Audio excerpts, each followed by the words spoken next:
This is Taiwan Insider, a weekly news roundup brought to you by Radio Taiwan International. Every week, we bring you an inside look at the biggest and most interesting stories coming out of Taiwan. I'm Natalie So. And I'm Andrew Ryan, and here's your week in a minute. The legislature has issued a cross-party statement supporting Hong Kongers' protests against a bill that would allow extraditions from the territory to China. The statement also condemns the Hong Kong government's use of force against demonstrators. People also demonstrated in Taipei and Kaohsiung in solidarity with protesters in Hong Kong. A Taiwan-bound tanker was attacked in the Gulf of Oman last Thursday. Responsibility for the attack remains unclear. The U.S. has blamed Iran for the attack, but Iran denies the charge. Lawmakers have passed a revision to the Referendum Act requiring that future referendums be separated from elections. Starting in 2021, referendums will be held every 2 years on the fourth Saturday in August. An agricultural pest called the fall armyworm is spreading across Taiwan. The pest is believed to have blown over from the Asian mainland, with the first confirmed sighting earlier this month. An extermination campaign is underway. Professor Huang Mei-xiu, known in Taiwan as Bear Mama, is calling for a ban on animal traps. That's after yet another Formosan black bear was found maimed after getting caught in one. Huang says half of the bears she has worked with have been injured by traps, making it hard for them to climb trees to get food. And that's your week in a minute. Every week at the top of our show, we each come up with a word that describes what we're talking about this week. Andrew, do you want to guess my word? Yes, I do. Okay. Police? Power. That's right. Yeah. Power. So we have a great example of people power in Hong Kong, right? Also, we'll be talking about the power people in Taiwan can wield through a referendum. And skyscrapers are an example of national power. And we'll be talking about our tallest skyscraper, the Taipei 101 today. That's right. All right, my turn now. Are you ready for my word? Yes. All righty. What do we have here? Victory? Vocal. Voice. Yeah. Voices. All right. Actually, my word is very similar to yours. You say power of the people. I'm saying voice of the people. So, of course, the people of Hong Kong made their voices heard. Definitely. Throughout the whole world. That's right. And also people here in Taiwan are very concerned about freedom of speech and hoping that the government will hear their voices through future referendums. That's right. And also in today's show, we have the voice of a symbol of the Hong Kong protests. The former Hong Kong bookstore owner, Lam Wing-gay, has a message for Taiwan. We also hear from the British Council about how they promote diversity in the workforce. So those are the things coming up in today's program. Also, we have for you this. Have a look at this photo. Wow, did you look at that photo? Love those play on colors. Yeah. And this is, just a hint for you, this is one of the busiest districts in Taipei. So where is it? We'll have the answer for you today at the end of our show. And now to our top story. 2 million people came out in Hong Kong in a historic protest against an extradition bill. Now, Hong Kong's chief executive, Carrie Lam, apologized and suspended the bill, but she did not withdraw the bill and she did not meet protesters' demands. Now, one of the symbols of what people fear about the bill is Lam Wing-gay. He is the Hong Kong bookstore owner who was nabbed by police, actually by Chinese agents, because he was selling banned books. Now, he is in Taiwan, and recently, just this past week, he had some words for the people of Taiwan. Let's have a look at this report. Hong Kong saw its biggest protests in history this weekend. 2 million people demonstrated against a controversial extradition bill that could enable Chinese authorities to detain anyone in Hong Kong and punish them in China. One famous Hong Kong citizen who suffered such a fate is the former owner of Causeway Bay Books, Lam Wing-gay. He was kidnapped in 2015 by Chinese agents for selling books banned in China. Lam was allowed back to Hong Kong in June 2016 to pick up a hard drive listing the bookstore's customers. But he skipped bail and fled to Taiwan after he heard about China's plans for the extradition bill. When invited to speak at Taipei's Buffalo bookstore on Monday, Lam warned people in Taiwan about China. You are all in a very dangerous situation. More dangerous than me because I know I am not going back. I know that I am wanted, but do you know that you are wanted by China? Probably not, and that's where the danger lies. Last week, Hong Kong police used tear gas and rubber bullets against the demonstrators. The protests have led to a suspension of the bill, but there's no guarantee it will be withdrawn. People in Hong Kong are anxious about their future. Lam thinks they should be. The extradition bill is like adding a knife. I'm rather pessimistic. From my understanding, what really can Hong Kong people do? Even if you have 3 million or 4 million people coming out in protest, what really can that do? Lam hopes the Taiwan government will let him stay in Taiwan.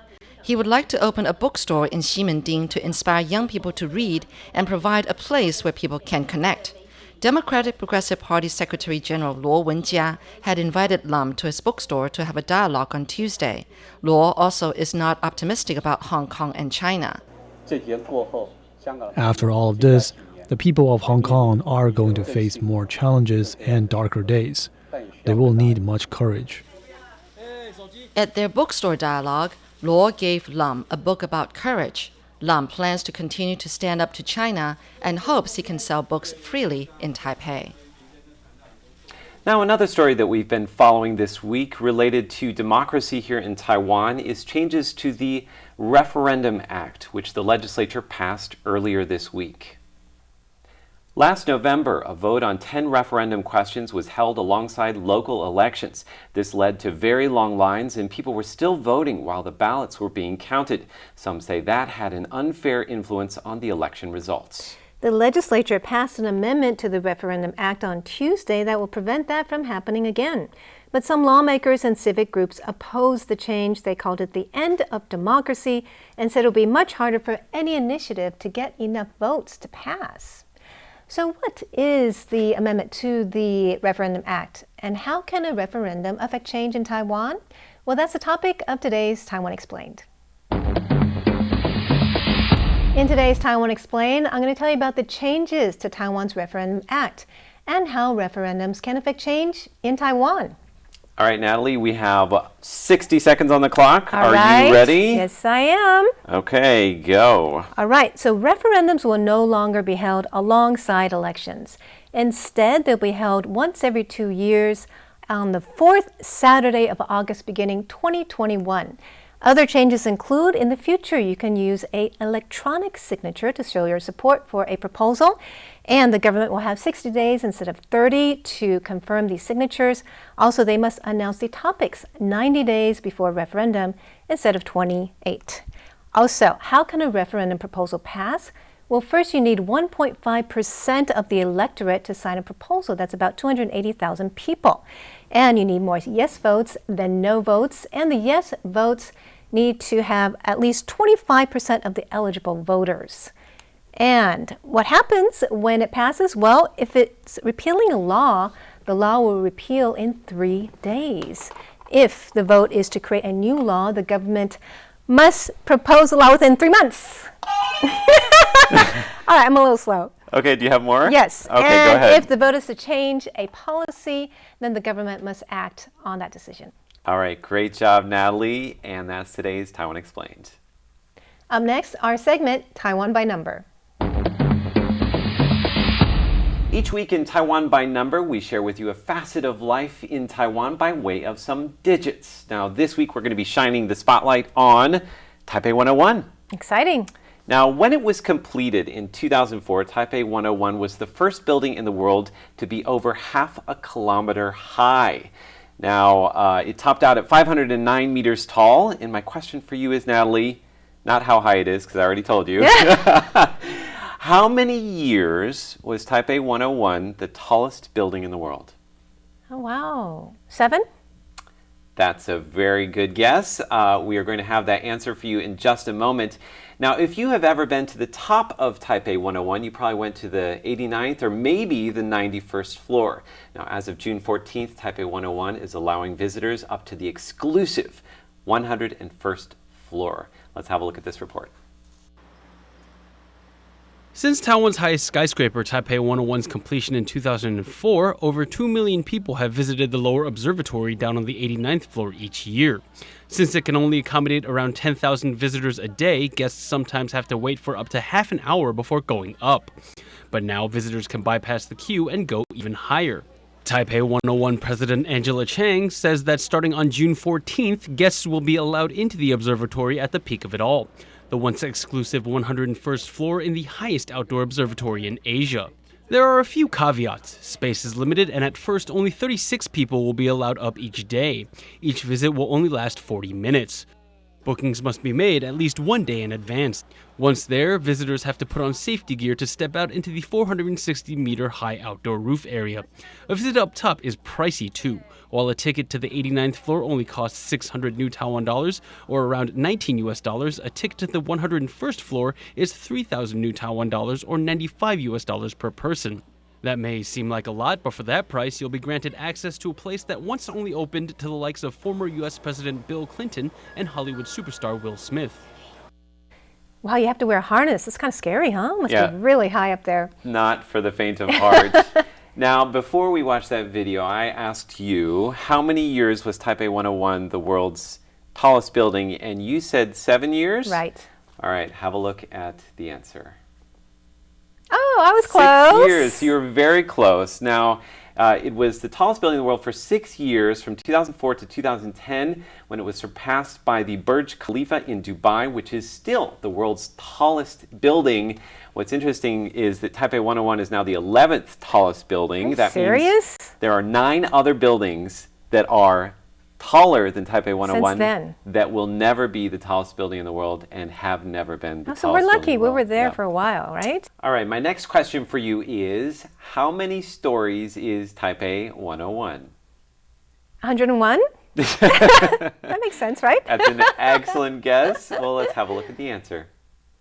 Oh, it's 106. Yes. Where did the other 5 floors come from? Well, actually, the other 5 floors, I may be cheating a little bit. The other 5 floors Basement? are all basement floors, That parking counts? garage. Oh, I didn't know those counted. Counts to me. That's all that You just want to make it matters. hard for me to guess. All right. I get it. A couple more questions for you. Now, Taipei 101 was built just 200 meters away from a very large fault line. And so what they Oh, did is when they really? built the building, they installed a pendulum inside it Right. to stop it from swinging or swaying. Let's have a look at this diagram. All right, so you can see there that it costs 4 million US dollars to make, and it weighs 660 metric tons, making it the world's largest and heaviest mass-tuned damper. Now, on August 8th, 2015, this damper moved more than it's ever moved before. It moved a meter. So my question for you is, what cost it to move that much? Oh, I kind of remember this, but now I can't think of it. It wasn't a typhoon. Was it an earthquake? Was it an earthquake? Let's have a look at the answer. It was strong winds from Typhoon it's a Sodalor, typhoon. Okay. which moved the damper 100 centimeters on August 8th, 2015. One or the other, typhoon or earthquake. Yeah. Yes, our big major disaster threats in Taiwan. Yes. Fortunately, we have this little damper inside of it. Now, when it was built, Taipei 101 had the fastest elevators in the world. That's right. And my question for you is, how fast are they in kilometers per hour? Oh my gosh. How many kilometers per hour? I can't. I know it takes 4 seconds to get up there, I think. 4 seconds? No, it No? takes much more than that. Oh, okay. Any speed, just quickly. 100. 100? Not 100. 30. 30 kilometers an hour. Let's have a look at our answer. All 60 right. kilometers an Totally hour. off. The Toshiba elevators transport fast. passengers from the 5th floor to the 89th That's floor interesting. in 37 seconds. Okay, that's cool. Oh, Okay. I was thinking 40 seconds, not 4 seconds. Close, close. All right, I have one more question for you now. Are you ready for this? Sure. All right, every year Taipei 101 puts on a massive fireworks display on New Year's Eve. Now, this past fireworks display had 16,000 fireworks. It lasted 6 minutes. How much did it cost in US dollars? Oh, 3 million? All right, let's have a look at the answer. All right. You're a little I'm way off. 1.9 million US I'm a dollars. lavish spender, no. Yes, you're a very lavish spender. Don't let her buy fireworks for you. So there you go. That's Taipei 101 by number. Up next, we turn our attention to hashtag Taiwan for a look at what's happening on social media. This week on hashtag Taiwan, we take a look at Taiwan's connections to the protests in Hong Kong. That's right. In our first tweet, we begin with the Foreign Minister, Joseph Wu. He says, I salute the brave Hong Kong citizens on the streets, uncowed by the threat of police brutality. The people of Taiwan share your values and struggle. Our paths and destinies are linked as we both live under the shadow of the CCP regime. We shall overcome together. JW. Now, JW means that it was the foreign minister himself who tweeted this. And it's not only the officials that are showing their support in Taiwan. People also came out in solidarity with Hong Kong to protest. In Taiwan, there was a big protest in front of the legislative building on Sunday. And let's take a look at what one observer had to say. Lev Nachman says the Taipei Fan Songzong protest is only 20 minutes in and already hundreds have shown up, with more pouring in. Heard from one organizer, they're expecting over 1,000 people. Pleasantly surprised by the turnout. By far the biggest Taiwan-Hong Kong solidarity protest to happen in a while, and thousands of people showed up that day. Now, Joshua Wong, who is one of the leaders of the 2014 Umbrella Movement protests in Hong Kong, he was actually released from prison just this past Monday, exactly one day after the massive protests in Hong Kong. He went straight from prison to the protests, and here is what he tweeted. Hello, world, and hello, freedom. I have just been released from prison. Go Hong Kong, withdraw the extradition bill. Carrie Lam, step down, drop all political persecutions. Now, some people said that he went from prison to protest without changing his clothes. He did, however, take the time to speak directly to the people of Taiwan. Nicholas Smith says, speaking in Mandarin, Joshua Wong also specifically thanked the Taiwanese for their support for #Hong Kong. The Hong Kong protests have also highlighted the issue of sovereignty during Taiwan's election season. Journalist Chris Horton tweeted this. Carrie Lam has single-handedly changed the focus of Taiwan's election campaign from economics to sovereignty and boosted Taiwan-Hong Kong solidarity. Can't imagine Beijing being pleased. Now, Carrie Lam, of course, is the chief executive in Hong Kong and the key figure behind the extradition bill. Now, some pundits say she actually helped President Tsai Ing-wen in her presidential primary bid. Well, that's it for #Taiwan. Thank you for joining us, and we hope that you follow us on social media and leave a comment below. It is prime job application season here in Taiwan, with recent graduates flooding the market. Now, when you apply for a job here in Taiwan, it's pretty common for a company to ask you your age or your gender, or even ask you for a photo. Now, recently I sat down with the outgoing director of the British Council in Taiwan, Susanna Galvan, and she told me that for them, equality, diversity, and inclusion are not just buzzwords. They're part of everything that they do, including the way they hire people. Let's have a look at what she said. We try to make our recruitment processes as fair as possible. So we try to understand what's the composition of our workforce in Taiwan and everywhere in the world. And we try to see where the gaps are. So for example, if we see one of our gaps may be that we don't have any people with disabilities working for us. And then we try to understand why that is.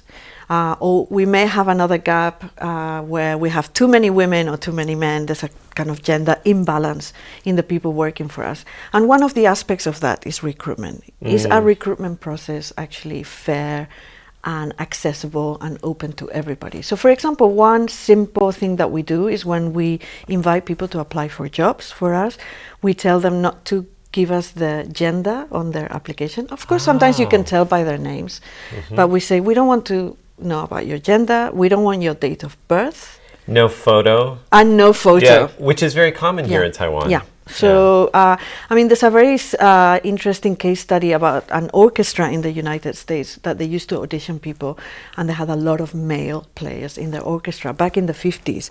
And they tried to understand what happened, and they changed their audition process, and they had blind auditions. But after having blind auditions, they still realized they had a lot of men players in the orchestra.